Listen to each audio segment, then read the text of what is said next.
Hi friends, நாம் இன்னைக்கு அங்கன்வாடி சத்து மாவில் பால் கொழுக்கட்டை தான் செய்ய போகிறோம். வாங்க பால் கொழுக்கட்டை எப்படி செய்யலான்னு பார்த்துடலாம்.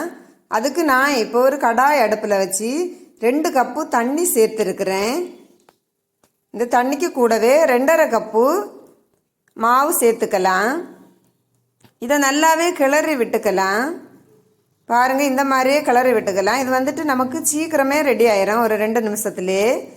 இந்த மாவு வந்துட்டு சப்பாத்தி பதம் வர்ற வரைக்கும் நாம் நல்லா கிளறி விட்டுக்கலாம். பாருங்கள், இப்போ சப்பாத்தி மாவு பதம் வந்துருச்சு, போதும். இப்போ நாம் இதை இறக்கி ஆற விட்டுக்கலாம். இது கை பொறுக்கிற சூடு வந்ததுமே கையில் கொஞ்சமாக எண்ணெய் தேய்ச்சிட்டு இப்படி சின்ன சின்ன உருண்டையாக நாம் எடுத்துடலாம் பிடிச்சி. பாருங்கள், இப்படியே எல்லா மாவையும் சின்ன சின்ன உருண்டையாக பிடிச்சி எடுத்துடலாம். இப்போ ஒரு கடாய் அடுப்பில் வச்சு நான் இப்போ இது கூட ஒரு 1/2 கப்பு சர்க்கரை சேர்த்துருக்குறேன். சர்க்கரையில் ஒரு 2 கப்பு தண்ணி சேர்த்து காய்ச்சி எடுத்துருக்குறேன். இதை நல்லாவே கொதிக்கட்டும். கொதித்ததுக்கப்புறமா நாம் உருட்டி வச்சுருக்கிற இந்த உருண்டையை ஒன்று ஒன்றா இதில் எடுத்து போடணும்.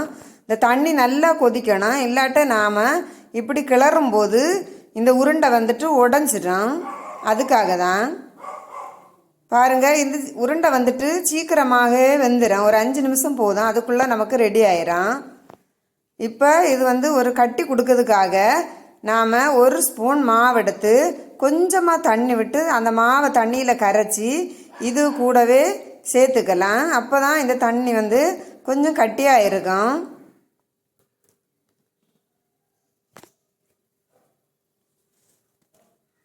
இது கூட நாம் வாசனைக்காக கொஞ்சமாக ஏலக்காய் தூள் சேர்த்துக்கலாம்.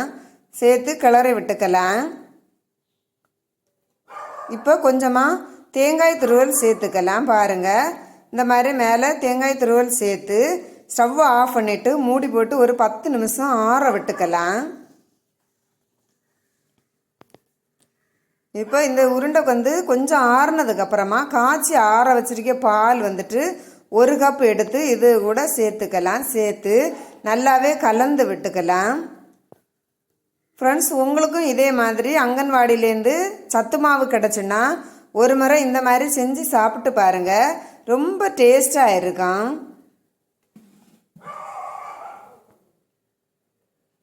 இப்போ சுவையான பால் கொழுக்கட்டை ரெடி ஆயிடுச்சு. வீடியோ பிடிச்சுன்னா லைக் பண்ணுங்கள், ஷேர் பண்ணுங்கள், மறக்காமல் சேனலை சப்ஸ்கிரைப் பண்ணுங்கள்.